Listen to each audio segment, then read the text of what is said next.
Assalamualaikum warahmatullahi wabarakatuh. Pertama-tama kami ucapkan terima kasih kepada Ibu Rahmawati Ida Wibowo, STRM MM, selaku dosen pembimbing dari Retail Marketing 2.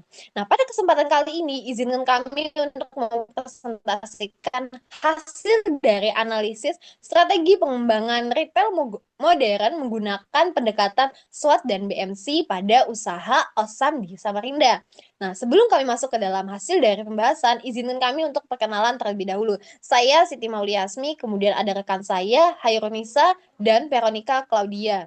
Nah, selanjutnya kita langsung saja masuk ke dalam pendahuluan atau latar belakang dari penelitian yang dapat dilihat bahwa industri retail modern di Indonesia ini sangat berkembang begitu pesatnya dengan meningkatnya era digitalisasi dan perubahan gaya hidup masyarakat. Nah, pada saat ini konsumen tidak hanya fokus pada membeli kebutuhan sehari-hari, akan tetapi juga mencari pengalaman belanja yang menarik, kemudian suasana toko, bahwa berdasarkan dari data BPS pada tahun 2025, konsumsi rumah tangga di Kota Samarinda ini menyumbang lebih dari 47,29% terhadap PDRB. Nah, hal ini menunjukkan adanya sektor retail yang memiliki peran yang sangat penting dalam pertumbuhan perekonomian daerah. Nah, dalam kondisi tersebut, keberadaan retail modern ini menjadi salah satu yang mengikuti perkembangan tren seperti retail modern awesome yang menyasar segmen Gen Z dan milenial. Nah, setelah dari kita memahami latar belakang dari penelitian, selanjutnya kita akan menjelaskan profil singkat dari perusahaan awesome. Yang mana dapat dilihat di sini adalah profil perusahaan awesome. Awesome merupakan sebuah brand lifestyle internasional yang awalnya itu dikenal dengan nama Kakavi. Akan tetapi dia melakukan rebranding pada tahun 2024 berubah menjadi namanya Awesome yang terinspirasi dari kata Alwesa Mata Awesome.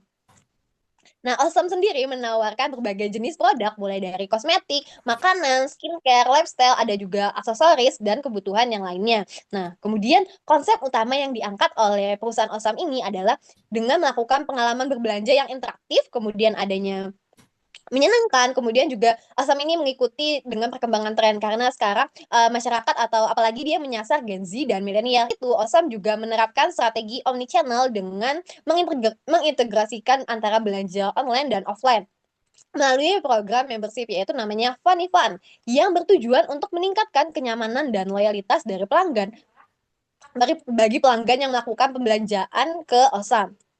Nah, setelah kita memahami dari latar belakang penelitian, kemudian adanya profil singkat dari perusahaan, selanjutnya kita masuk ke dalam slide landasan teori yang mendasari dari penulisan artikel ini. Yang pertama itu adalah uh, landasan teori mengenai industri retail modern menurut Surahman pada tahun 2025, kemudian ada Levy 2023, serta Kotler dan Keller pada tahun 2018. Yang pertama menjelaskan industri retail modern merupakan pertumbuhan retail modern yang didorong oleh perkembangan digitalisasi dan urbanisasi atau perkotaan, serta perubahan gaya berbelanja konsumen. Nah, saat ini konsumen itu tidak hanya fokus pada kebutuhan, akan tetapi juga pada kenyamanan saat berbelanja, yaitu pengalaman mereka saat melakukan berbelanja. Kemudian itu adalah landasan teori yaitu perilaku konsumen menurut Gazalo et al. Pada tahun 2020 yang menyatakan bahwa konsumen khususnya Gen Z dan milenial ini cenderung mencari pengalaman berbelanja yang estetik dan sesuai dengan gaya hidup mereka. Bukan hanya sekedar membeli produk, tapi mereka juga melihat dari segi kemasan, packaging, karakter yang menurut mereka itu menarik. Yang hal ini tuh menunjukkan bahwa dari desain kemasan kemudian karakter itu merupakan menjadi salah satu faktor pendukung untuk melakukan keputusan pembelian. Kemudian itu adalah landasan teori BMC yaitu bisnis model kanvas menurut Oster Lauder pada tahun 2000 2010 yang menyatakan bahwa BMC ini merupakan kerangka kerja yang terdiri dari 9 elemen untuk menganalisis model bisnis yang mencakup beberapa elemen, contohnya saja seperti proposisi nilai, kemudian ada segmen pelanggan, saluran distribusi, kemudian ada struktur biaya, serta sumber pendapatan. Nah, kemudian yang keempat ini adalah landasan teori menurut analisis SWOT, yaitu SWOT digunakan untuk menilai kekuatan, kelemahan, yaitu berdasarkan faktor internal. Kemudian yang di faktor eksternal itu ada peluang dan ancaman yang dimiliki oleh perusahaan agar dapat memahami posisi strategis bisnis dalam menghadapi persaingan di industri sejenis. Kita masuk ke dalam gap dan tujuan yang akan dijelaskan oleh rekan saya. Baik, kita masuk ke pertama di gap penelitian. Yang pertama itu belum banyak riset lebih banyak penelitian yang menggabungkan analisis BMC dan SWOT secara komprehensif pada retail lifestyle setelah melakukan rebranding. Jadi sebagian besar studi itu hanya membahas aspek pemasaran atau identitas mereknya, sehingga belum banyak yang memberikan gambaran menyeluruh mengenai perubahan model bisnis, nilai pelanggan, dan strategi operasional pasca rebranding. Kemudian yang kedua, minimnya kajian tentang OSOM di kota yang berkembang seperti Samarinda. Jadi penelitian mengenai OSOM ini masih terbatas, terutama pada konteks kota berkembang seperti Samarinda yang memiliki karakteristik konsumen berbeda dari kota metropolitan. Sehingga minimnya kajian lokal ini membuat perusahaan itu kurang memiliki acuan untuk memahami perilaku konsumen, preferensi dan daya beli konsumen Samarinda secara spesifik. Kemudian adapun tujuan dari penelitian kami yang pertama itu menganalisis model bisnis Awesome menggunakan bisnis model Canvas. 9 elemen BMC Awesome ini bisa memperoleh gambaran yang komprehensif mengenai kekuatan dan celah dalam model bisnis Awesome saat ini. Kemudian yang kedua, mengidentifikasi faktor internal dan eksternal melalui analisis SWOT. Jadi pendekatan ini tuh membantu menilai posisi kompetitif Awesome di Samarinda dengan mempertimbangkan tren lifestyle, perilaku konsumen lokal, tingkat persaingan, serta potensi pasar yang berkembang. Sehingga profil strategis perusahaan ini dapat dipetakan secara lebih jelas. Yang ketiga, ada merumuskan strategi pengembangan retail lifestyle Awesome di Samarinda. Jadi berdasarkan hasil BMC dan SWOT, penelitian ini merumuskan strategi perkembangan yang relevan untuk memperkuat posisi Awesome di pasar Samarinda. Sehingga melalui strategi ini, Awesome itu dapat beradaptasi dengan dinamika konsumen kota, berkembang dan mempertahankan daya saing yang jangka panjang. Selanjutnya kita masuk ke metode penelitian. Penelitian ini menggunakan pendekatan kualitatif deskriptif dengan studi kasus agar analisis ini dapat berfokus pada kondisi nyata bisnis retail Awesome sebagai representasi retail lifestyle lokal di Samarinda. Dan pemilihan waktu penelitian ini dilakukan pada awal September 2025 yang memungkinkan pengambilan data yang relevan dengan situasi pasar yang pasca rebranding. Sehingga penilaian terhadap model bisnis dan strategi pengembangannya itu dapat dilakukan secara lebih akurat. Kemudian pengumpulan data ini kami lakukan melalui kuesioner Google Form yang berskala Likert. Ini disebarkan secara online dan secara langsung di gerainya. Sehingga data yang diperoleh itu mencerminkan persepsi konsumen yang beragam, baik pelanggan aktif maupun calon konsumennya. Sehingga pendekatan ini tuh memberikan gambaran komprehensif mengenai aspek operasional, pemasaran, serta pengalaman konsumen yang menjadi dasar untuk mengevaluasi efektivitas model bisnis dan juga merumuskan strategi pengembangan Awesome di Samarinda. Selanjutnya akan dijelaskan oleh rekan saya. Selanjutnya ada data responden. Sampel sebanyak 75 responden dipilih dengan purposive sampling, yaitu pemilihan sampel berdasarkan kriteria tertentu yang sesuai dengan tujuan penelitian. Hasil karakteristik responden yaitu yang pertama ada perempuan 86%, laki-laki 14%. Ini menunjukkan bahwa produk ini lebih diminati oleh para perempuan. Selanjutnya ada usia, kurang dari 20 tahun yaitu 56%, 20 sampai 25 tahun itu sebanyak 35%, 26 sampai 30 tahun itu 9%. Ini menunjukkan bahwa didominasi generasi muda yang mengikuti tren-tren masa kini. Selanjutnya ada pendapatan kurang dari 1 juta, yaitu sebanyak 61%. Pendapatan mulai dari 1 sampai 3 juta, yaitu 22%. Lebih dari 3 juta, yaitu 18%. Ini menunjukkan bahwa mayoritas yang berstatus mahasiswa dengan pendapatan menengah ke bawah itu sering datang ke Oxfam karena mereka juga belum bekerja, sehingga pendapatan kurang dari 1 juta. Secara keseluruhan, karakteristik ini menggambarkan bahwa pasar utama produk adalah generasi muda yang peduli dengan tren masa kini dan sensitif dengan harga. Selanjutnya ada teknik analisis. Teknik analisis dalam penelitian ini dilakukan dengan dua pendekatan, yaitu yang pertama ada menggunakan analisis BMC. Menurut Osterwalder et al. 2010 digunakan untuk menggambarkan bisnis Awesome lewat 9 elemen. Selain itu, kita juga menggunakan analisis SWOT. Menurut Fatima 2020 digunakan untuk melihat beberapa faktor internal seperti kekuatan dan kelemahan, serta adanya faktor eksternal yaitu peluang dan ancaman yang memengaruhi bisnis. Kedua analisis ini digabungkan agar penelitian dapat menyusun strategi pengembangan bisnis yang lebih tepat dan berkelanjutan. Selanjutnya, ada hasil dan temuan survei yang akan dijelaskan oleh rekan saya. Nah, selanjutnya itu kita masuk ke dalam hasil dari temuan survei bahwa di sini menunjukkan bahwa minat konsumen terhadap produk asam itu cukup tinggi. Namun frekuensi dari kunjungan itu masih sedikit rendah dibandingkan dengan kompetitor sejenis yaitu Miniso. Nah, hal ini menunjukkan bahwa adanya awareness atau ketertarikan sesudah terbentuk tetapi belum sepenuhnya menjadi pembelian. Nah, jadi dapat kita lihat pada grafik pertama ini adanya grafik frekuensi berkunjung. Dapat dilihat bahwa sebagian besar responden ini mengunjungi Osam kurang dari 2 kali, yaitu sekitar 63% dan lebih tinggi dibandingkan dengan Miniso yaitu sebesar 53%. Bahkan untuk kunjungan yang lebih dari 5 kali. Nah, Miniso ini masih lebih unggul, artinya Osam ini masih kalah dalam hal kunjungan berulang kali. Nah, karena itu pada grafik pertama ini masuk ke dalam bagian ancaman, yang mana masuk ke dalam bagian tantangan, yaitu terutama karena konsumen itu lebih sering berkunjung berulang kali kepada Miniso dibandingkan dengan Osam.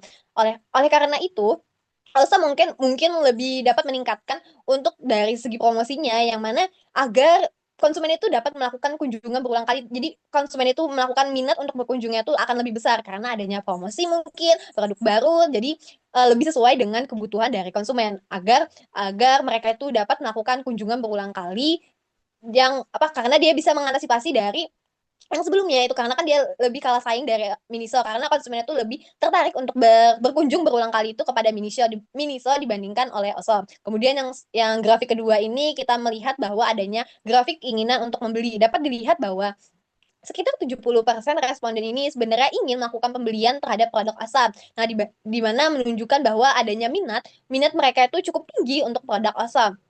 Nah, karena itu grafik ini menjadi sebuah peluang bagi Osam karena tingginya dari minat konsumen untuk melakukan pembelian dimanfaatkan untuk meningkatkan yang namanya penjualan melalui promosi yang dapat dikatakan tadi kan, agar agar mengatasi dari tantangan yang grafik sebelumnya itu, Osam ini mungkin bisa melakukan namanya promosi atau produk edisi terbatas yang untuk menarik konsumen untuk datang lagi ke store Osam. Kemudian bisa juga meningkatkan yang namanya suasana dari toko atau atmosfer dari tokonya. Mungkin jadi itu lebih menarik dari konsumen untuk datang lagi ke Osam. Kemudian bisa juga menawarkan produk yang lebih menarik, yaitu tadi seperti yang saya katakan tadi, bisa juga Osam ini melakukan yang namanya edisi terbatas dari produk, yang mana produk tersebut hanya ada di Osam tapi tidak ada di toko-toko lain. Nah, jadi secara keseluruhan meskipun Osam ini masih memiliki tantangan dalam menarik kunjungan berulang kali, konsumennya masih rendah serta tetapi Osam ini juga memiliki peluang besar, yaitu adanya minat untuk keinginan membeli dari konsumen yang cukup tinggi. Yang itu dapat dilakukan dengan bagaimana caranya mengubah minat dari konsumen tersebut menjadi pembelian. Nah, itu menjadi salah satu tantangan bagi Osam sendiri, yang mana dia harus mengambil minat atau simpati dari konsumen yang tadi awalnya hanya minat tetapi berubah menjadi pembelian secara langsung. Kemudian juga bisa melakukan yang itu dapat juga bisa dilakukan untuk melakukan agar konsumen itu dapat berkunjung berulang kali ke Osam. Nah, selanjutnya itu akan dijelaskan oleh rekan saya. Baik, selanjutnya ada analisis dari SWOT dari Osam itu sendiri. Yang pertama itu ada strength atau kekuatan. Jadi Osam ini memiliki kekuatan sebagai retail lifestyle lokal dengan produk yang beragam dan sesuai dengan kebutuhan konsumen sehari-hari, dan harganya yang terjangkau itu membuat brand ini mudah diakses oleh berbagai segmen. Sementara rebranding yang lebih segar ini berhasil membuat Osam ini dapat memperkuat identitas mereknya. Dan juga desain toko yang estetik dan Instagramable ini membuat Osam ini bisa meningkatkan daya tarik visual serta pengalaman berbelanja, dan juga inovasi berkelanjutan pada desain maupun kemasan yang semakin memperkuat nilai tambah produk.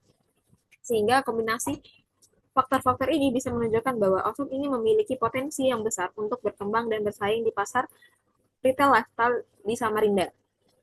Kemudian yang kedua adalah weaknesses atau kelemahan.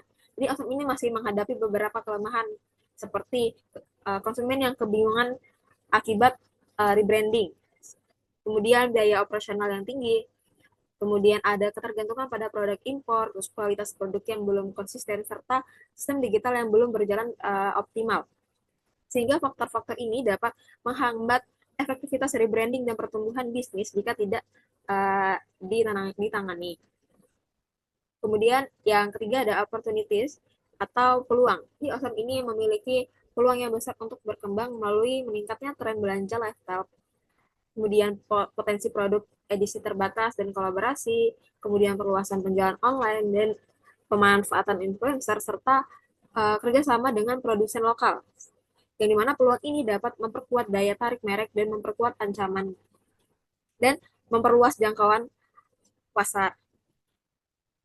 Kemudian yang keempat ada threat atau ancaman, di mana Awesome masih menghadapi berbagai ancaman eksternal seperti persaingan kuat dari brand besar, ketergantungan pada platform digital, perubahan tren yang cepat, resiko regulasi impor, dan juga maraknya produk palsu di marketplace. Sehingga faktor ini dapat menurunkan daya saing dan mempengaruhi stabilitas bisnis jika tidak diantisipasi dengan strategi yang tepat. Baik, selanjutnya kita masuk ke analisis BMC dari Awesome. Yang pertama ada customer segment, di mana Awesome ini menargetkan konsumen Awesome yang berfokus pada Gen Z dan milenial yang menyukai produk unik, lucu, dan terjangkau, serta tertarik pada gaya hidup minimalis dan estetik. Selain itu juga pengunjung mall menjadi segmen penting karena lokasi toko yang berada di pusat perbelanjaan. Yang kedua ada customer relationship, yang dimana Awesome ini berpotensi meningkatkan pengalaman pelanggan melalui event interaktif, program loyalitas berbasis aplikasi, dan juga layanan self-service, yang dimana inisiatif ini dapat memperkuat engagement, meningkatkan retensi pelanggan, dan juga membuat proses belanja yang lebih efisien. Kemudian yang ketiga ada channel, yang mana Awesome ini memanfaatkan berbagai saluran untuk menjangkau konsumen, mulai dari toko fisik, di mall, media sosial, rekomendasi dari mulut ke mulut atau WOM, hingga banner dan spanduk promosi. Sehingga kombinasi dari saluran ini bisa membantu meningkatkan visibilitas merek dan memperkuat interaksi dengan pelanggan. Kemudian yang keempat ada value proposition, yang dimana Awesome memiliki proporsi nilai yang kuat melalui produk unik dan trendy dengan harga yang terjangkau, yang didukung dengan suasana toko yang menarik, lokasi strategis, serta produk impor yang mengikuti tren global. Sehingga brand image yang telah dikenal di pasar internasional ini bisa menjadi keunggulan tambahan dalam menarik minat konsumen. Yang kelima ada key activity. Nah, aktivitas utama dari Awesome ini yaitu mencakup penjualan offline dan online, pengadaan produk dari pemasok, pengelolaan operasional toko, pemasaran digital, dan juga kolaborasi eksklusif. Di mana aktivitas ini bisa membentuk fondasi utama dalam menciptakan nilai bagi konsumen dan menjaga kelancaran bisnis. Kemudian yang keenam ada key resources. Nah, Awesome ini didukung oleh berbagai sumber daya utama, mulai dari aset fisik, kekayaan intelektual, sistem pembayaran, sumber daya manusia, hingga platform online. Dan melalui kombinasi sumber daya ini bisa menjadi faktor penting yang memungkinkan perusahaan ini bisa menjalankan operasional secara efektif dan membangun pengalaman belanja yang menarik bagi konsumen. Kemudian yang ketujuh ada key partners, di mana Awesome ini memiliki jaringan mitra yang cukup luas, mulai dari pemasok internasional, perusahaan logistik, platform e-commerce, pengelola mall, penyedia pembayaran, hingga mitra lisensi yang resmi. Sehingga dari kerjasama ini bisa membantu Awesome untuk menjaga rantai pasoknya yang stabil dan meningkatkan pengalaman belanja konsumen. Kemudian yang ke-8 ada cost struktur. Jadi Awesome ini memiliki struktur biaya yang cukup besar, mencakup dari operasional tokonya, sewa lokasi mall, gaji karyawan, pemasaran digital, serta pengadaan produk dan logistik. Sehingga dari komponen biaya ini bisa menjadi faktor penting yang harus dikelola secara efisien agar bisnis ini tetap kompetitif dan berkelanjutan. Kemudian yang ke-9 ada revenue stream. Jadi sumber pendapatan Awesome ini berasal dari penjualan produk melalui toko offline dan online, serta dari produk edisi terbatas dan kolaborasi dengan berbagai brand. Dan diversifikasi ini membantu meningkatkan pendapatan sekaligus memperluas jangkauan pasar. Selanjutnya akan dijelaskan oleh rekan saya. Selanjutnya ada analisis elemen BMC dan SWOT. Yang pertama adalah customer segment. Awesome menargetkan Gen Z dan milenial yang memang suka produk estetik dan mengikuti tren, sehingga segmen ini sangat cocok. Namun, fokusnya yang terlalu sempit membuat peluang menjangkau pelanggan lain jadi terbatas. Peluang besar muncul karena gaya hidup estetik sedang sangat diminati. Tapi perubahan tren yang cepat bisa membuat minat pelanggan mudah berubah. Selanjutnya ada value proposition. Produk Awesome punya Kelebihan karena tampilannya unik, kekinian, dan harganya masih terjangkau. Namun, karena mengikuti tren, beberapa produk bisa cepat terlihat biasa atau tidak menarik lagi. Ada peluang untuk mengembangkan brand ke pasar lebih luas. Tetapi persaingan yang produk mirip cukup banyak. Selanjutnya ada channel. Toko yang berada di mall membuat pelanggan bisa melihat dan mencoba produknya secara langsung, ditambah dukungan promosi dari pusat. Tapi karena dia tuh tidak punya produk akun media sosial lokal, jadi promosi di Samarinda itu kurang maksimal. Ada peluang memperluas jangkauan lewat influencer, konten lokal, dan event di mall. Namun persaingan di mall yang ketat dan pergeseran belanja konsumen ke online menjadi ancaman yang perlu diantisipasi. Selanjutnya ada customer relationship. Awesome, itu membangun dengan hubungan pelanggan lewat event dan program loyalitas, sehingga pengalaman berbelanja lebih menyenangkan. Kelemahannya, kegiatan ini belum dilakukan secara rutin, sehingga hubungan belum sepenuhnya kuat. Peluangnya adalah memperkuat interaksi lewat media dan sistem poin digital. Jika tidak selanjutnya ada revenue stream. Also memperoleh pendapatan dari penjualan offline, online, dan kolaborasi. Namun, pendapatan ini sangat bergantung pada tren dan event musiman. Peluangnya adalah membuat edisi terbatas untuk meningkatkan nilai brand. Tetapi ancamannya adalah persaingan harga yang ketat sehingga margin bisa menurun. Selanjutnya ada key resources, yaitu sumber utama dari Awesome adalah produk yang sedang tren, desain estetik, dan sistem pembayaran lewat digitalnya dia. Kelemahannya yaitu mereka sangat bergantung pada pasokan impor sehingga bisa terjadi keterlambatan barang. Peluangnya ialah dalam menggunakan platform digital untuk memperkuat branding dan meningkatkan penjualan. Ancamannya adalah perubahan tren yang cepat sehingga produk itu bisa cepat tidak laku. Selanjutnya ada key activity, yaitu aktivitas utama meliputi penjualan offline serta online, serta promosi aktif di media sosial. Kekurangannya yaitu aktivitas ini memerlukan sumber daya utama dan tenaga. Peluangnya yaitu adalah kerjasama dengan influencer atau brand lain untuk memperluas pasar. Namun persaingan retail yang ketat menuntut Awesome untuk terus berinovasi. Selanjutnya ada key partnership. Awesome memiliki mitra yang kuat seperti pemasok luar negeri, logistik, dan e-commerce. Tapi ketergantungan pada produk impor itu menjadi kelemahannya. Peluangnya adalah memperluas kerjasama dengan mall dan sistem pembayaran digital. Ancaman utamanya berasal dari perubahan kebijakan impor dan logistik. Selanjutnya ada cost struktur. Biaya utama berasal dari operasional, toko, dan promosi. Kelemahannya yaitu biaya sewa, mall, dan iklan digital yang cukup mahal. Peluangnya adalah efisiensi lewat digital marketing yang lebih terukur. Ancamannya yaitu perlu diwaspadai adalah dengan kenaikan harga biaya logistik dan bahan impor. Setelah kita memahami dari analisis elemen antara BMC dan SWOT, kita lanjut masuk ke slide selanjutnya, itu adalah strategi kombinasi antara BMC dan SWOT. Di mana yang pertama itu di slide pertama ini adalah strategi SO dan strategi SO, yang mana merupakan sebuah strategi yang memanfaatkan kekuatan perusahaan untuk menangkap sebuah peluang dari eksternal. Yang dapat dilihat bahwa strategi yang dapat diterapkan pada perusahaan Awesome ini yaitu yang pertama adalah mengoptimalkan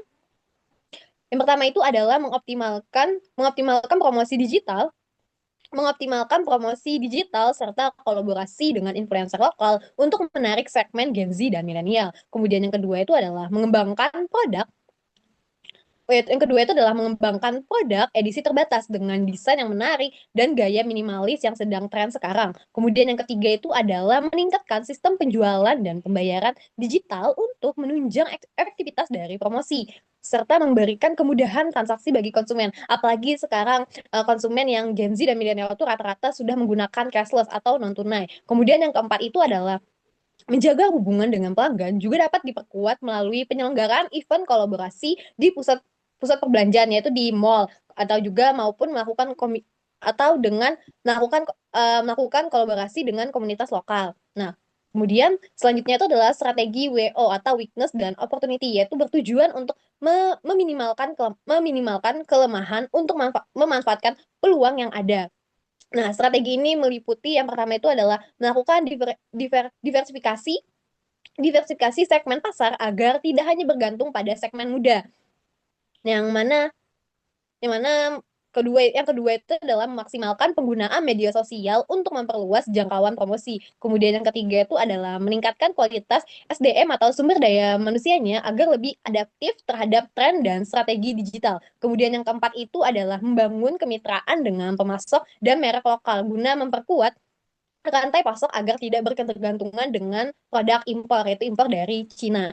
Nah, selanjutnya itu adalah setelah menjelaskan manfaat dan peluang, selanjutnya akan menjelaskan memaparkan strategi dalam menghadapi berbagai ancaman dalam pasar melalui strategi ST dan WT. Yang pertama itu adalah strategi S dan T yang berfokus pada pemanfaatan kekuatan perusahaan untuk menghadapi ancaman dari luar. Yang mana strategi ini dapat dilakukan dengan yang pertama itu adalah mengembangkan produk lokal yang inovatif dan responsif terhadap perubahan tren pasar. Yang mana dapat dilihat bahwa tren dari pasar ini cukup cepat sekali berubahnya. Kemudian yang kedua itu adalah perusahaan Awesome juga perlu meningkatkan loyalitas pelanggan melalui program keanggotaan dan melakukan interaksi digital terhadap konsumen. Kemudian yang ketiga itu adalah mengalihkan Kemudian yang ketiga itu adalah mengalihkan fokus penjualan ke saluran uh, online untuk mengantisipasi penurunan pengunjungan pusat perbelanjaan yang dapat dilihat bahwa contohnya saja jika mall tersebut sedang mengalami permasalahan atau perbaikan atau saja isu-isu yang sedang terjadi. Jadi untuk mengantisipasi adanya turunnya pengunjung dari mall, maka itu dapat dilakukan dengan penjualan secara daring. Kemudian yang keempat itu adalah menetapkan strategi harga kompetitif dan paket bundling untuk menjaga daya saing di tengah tekanan pasar. Kemudian strategi selanjutnya itu adalah W dan T, yaitu weakness dan threat, merupakan suatu strategi untuk meminimalkan kelemahan sekaligus menghindari dari ancaman dari luar. Yang dapat dilakukan yang pertama itu adalah melakukan efisiensi biaya operasional dengan mengurangi ketergantungan pada gerai fisik dan beralih ke penjualan online yang seperti yang diberitahu sebelumnya bahwa jika adanya penurunan dari pengunjung mall maka otomatis penjualan pun akan berkurang karena tingkat dari kunjungan mall itu sendiri berturun, otomatis perusahaan ini harus mencari alternatif lain yaitu dengan melakukan adanya penjualan online. Kemudian Kemudian yang kedua itu strategi yang kedua itu adalah dapat diterapkan apa sih? Cut.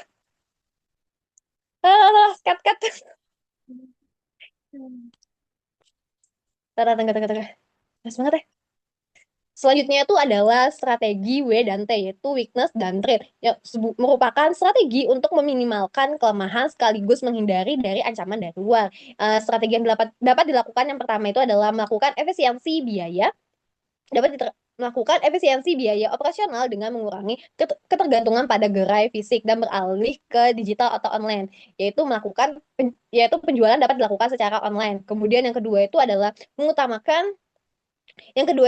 mengutamakan kerjasama dengan pemasok lokal untuk mengurangi adanya resiko kenaikan dari biaya impor. Kemudian yang ketiga itu adalah melakukan inovasi produk secara berkelanjutan agar tetap relevan dengan tren pasar. Jadi, Awesome ini harus melakukan yang namanya mengikuti dengan perkembangan dari tren pasar. Kemudian yang keempat itu adalah menerapkan sistem manajemen pelanggan berbasis digital untuk mempertahankan loyalitas dan mencegah adanya perpindahan ke merek lain, yaitu contohnya saja seperti Miniso dan Mr. DIY. Selanjutnya akan dijelaskan oleh rekan saya. Baik, kita masuk ke kesimpulan. Di mana analisis BMC dan SWOT ini menunjukkan bahwa Awesome ini berada pada posisi yang menjanjikan di pasar retail lifestyle, terutama karena kombinasi produk yang unik, harga yang kompetitif, serta branding dan pemasaran digital yang efektif. Meskipun demikian, perusahaan itu tetap perlu mewaspadai berbagai tantangan yang dapat menghambat pertumbuhan, seperti biaya operasional yang terus meningkat, tingginya ketergantungan pada produk impor, serta persaingan kuat dari brand besar yang sudah mapan. Dan untuk mencapai pertumbuhan yang berkelanjutan, Awesome ini perlu memperkuat hubungan dengan pelanggan melalui program loyalitas yang lebih menarik dan berbasis aplikasi agar meningkatkan retensi. Kemudian perluasan penjualan online juga menjadi strategi penting untuk menjangkau konsumen yang lebih luas dan mengurangi ketergantungan pada traffic mall. Selain itu, kolaborasi dengan brand lain, influencer maupun kreator lokal dapat meningkatkan daya tarik produk dan menciptakan nilai tambah yang membedakan Awesome ini dari kompetitor. Di sisi lain, menjalin kerjasama dengan supplier lokal juga dapat mengurangi resiko impor, menekan biaya, serta memperkuat identitas sebagai retail lifestyle yang mendukung produk kreatif dalam negeri. Kemudian ada kontribusi. Yang pertama, ada kontribusi praktis, di mana penelitian ini memberikan panduan yang dapat langsung diterapkan oleh pelaku bisnis retail dalam merancang strategi pengembangan usaha. Melalui kombinasi analisis BMC dan SWOT, pelaku retail ini dapat memahami aspek operasional, pemasaran, hingga pengelolaan retail pelanggan secara lebih komprehensif. Dan temuan penelitian ini juga bisa membantu bisnis dalam mengidentifikasi kekuatan, kelemahan, peluang, dan ancaman, sehingga strategi yang dihasilkan lebih tepat sasaran dan relevan dengan kondisi pasar.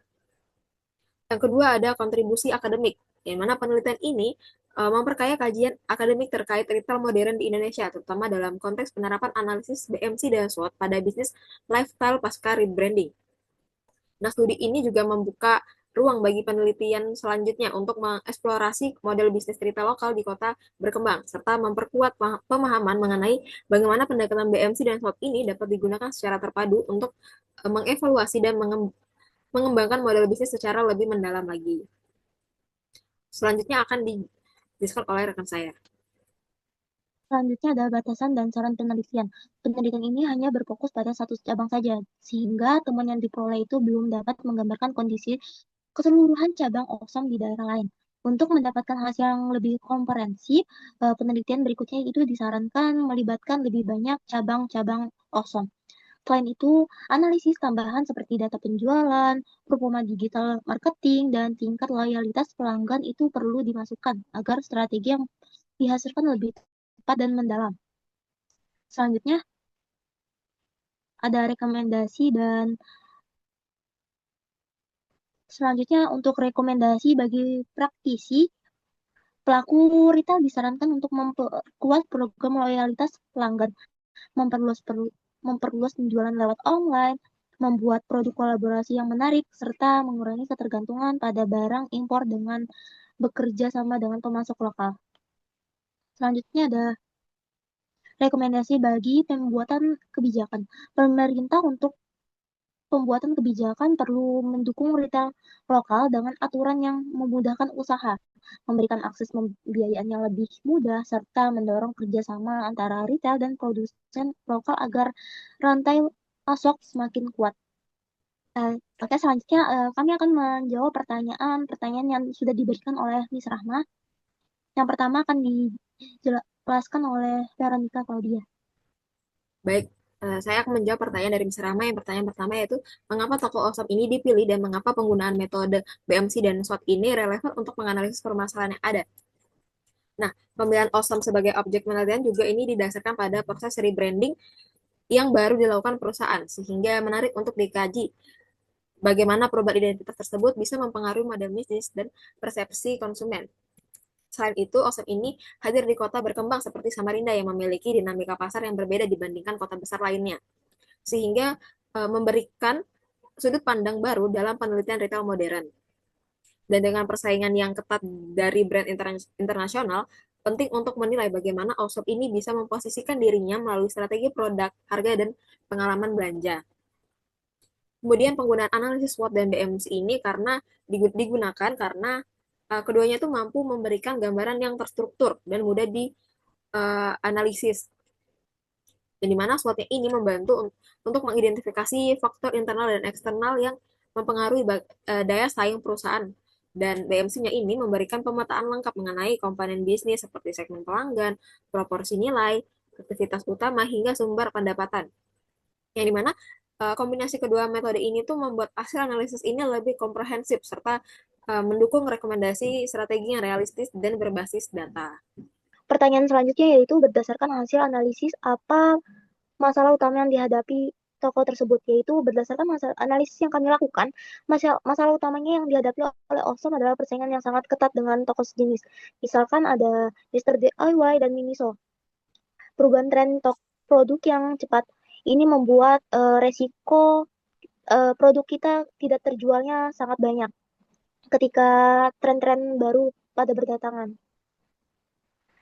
Serta adanya produk serupa dengan harga yang lebih murah. Jadi konsumen tuh bisa membandingkan gitu produk kita dengan produk retailer lainnya yang mana yang lebih murah. Selain itu, promosi digital yang belum maksimal juga menjadi salah satu kendala dalam menjangkau lebih banyak pelanggan. Selanjutnya nomor tiga, jelaskan langkah praktis dan realistis yang dapat dilakukan toko berdasarkan solusi strategis yang telah kalian buat. Beberapa langkah bisa dilakukan oleh Oxfam antara lain yang pertama, lebih aktif melakukan promosi di media sosial seperti Instagram dan TikTok. Jadi mereka lebih bervariasi lagi promosinya, lebih menarik pelanggan. Kedua, menambah produk yang unik dan eksklusif agar berbeda dari persaingan. Ketiga, meningkatkan pelayanan karyawan agar pelanggan merasa nyaman dan puas. Ketika kita meningkatkan pelayanan, sehingga merasa konsumen itu akan puas dan terus berbelanja lagi di toko kami. Keempat, membuat program member, diskon khusus, atau promo yang menarik agar pelanggan lebih loyal. Nah, langkah-langkah ini dapat dilakukan secara bertahap dan sesuai dengan kemampuan usaha. Selanjutnya ada pertanyaan nomor 4 yang akan dijelaskan oleh rekan saya. Selanjutnya itu pertanyaan keempat itu apa? Sebutkan masing-masing kontribusi dari setiap anggota. Nah, contohnya saja seperti saya. Nah, saya menulis penulisan pada pendahuluan, kemudian Hairunisa menulis bagian metodologi, kemudian Veronica ini menulis dari hasil dari pembahasan, yaitu dia menganalisis elemen BMC dan SWOT. Tapi pada ujung-ujungnya kita juga tetap menyatukan satu pemikiran kita yang mana apakah dari hasil analisis yang telah kami buat per bagian itu sudah sesuai. Jadi kita diskusikan lagi bareng-bareng bahwa sesuaikah sudah penulisan tersebut. Yang mana kayak contohnya saja seperti mencari referensi, di situ kita membagi tugas masing-masing. Contohnya saja seperti Hairunisa mencari referensi bagian SWOT beberapa dia cari, kemudian Vero mencari di bagian referensi dari BMC. Nah, begitu pula selanjutnya. Kemudian kita juga selalu mengerjakannya itu berbarengan melalui Zoom kalau misalkan kita tidak sempat untuk bertatap muka secara langsung, agar hasil dari analisis kami ini tetap sejalan dengan tujuan dan tidak bentrok sama pendapat masing-masing. Jadi jadi tujuan akhirnya itu tetap sama karena dari pemikiran masing-masing itu telah disatukan. Nah, kemudian pertanyaan yang kelima ini adalah kendala dalam penulisan artikel. Nah, di dalam penulisan artikel ini banyak sekali mendapatkan kendala, contohnya saja mencari referensi dari penelitian terdahulu. Apalagi retail modern seperti OSAM ini jarang diteliti oleh penelitian sebelumnya. Jadi kita mencari referensi itu sangat sulit. Terus juga rata-rata artikel yang bagus itu adalah berbayar. Jadi kita tuh mencarinya tuh yang sesuai dengan pembahasan kami ini sedikit terbatas. Kemudian ada juga kendala dari waktu. Jadi waktu antara anggota 1 dan 2 dan 3 itu memiliki kesibukan masing-masing. Jadi kita menyesuaikan waktu masing-masing itu jadinya menjadi keterbatasan pada saat kita menyelesaikan tugas ini. Kemudian juga apa lagi ya? Kemudian adanya juga kendala antara komunikasi. Jika komunikasi tersebut tidak sesuai dan bisa saja menjadi sebuah kesalahpahaman dan menjadi sebuah konflik di penulisan artikel kami ini. Jadi sebisa mungkin kami menjaga selalu komunitas tersebut agar tidak menjadi sebuah kesalahpahaman, agar tugas ini dapat diselesaikan tanpa adanya keributan dan bentrok antara anggota satu dan lainnya. Seperti itu. Jadi, sekian saja hasil dari presentasi kami mengenai analisis pada usaha OSOM melalui pendekatan BMC dan SWOT. Kurang lebihnya kami mohon maaf, kami tutup dengan wassalamualaikum warahmatullahi wabarakatuh.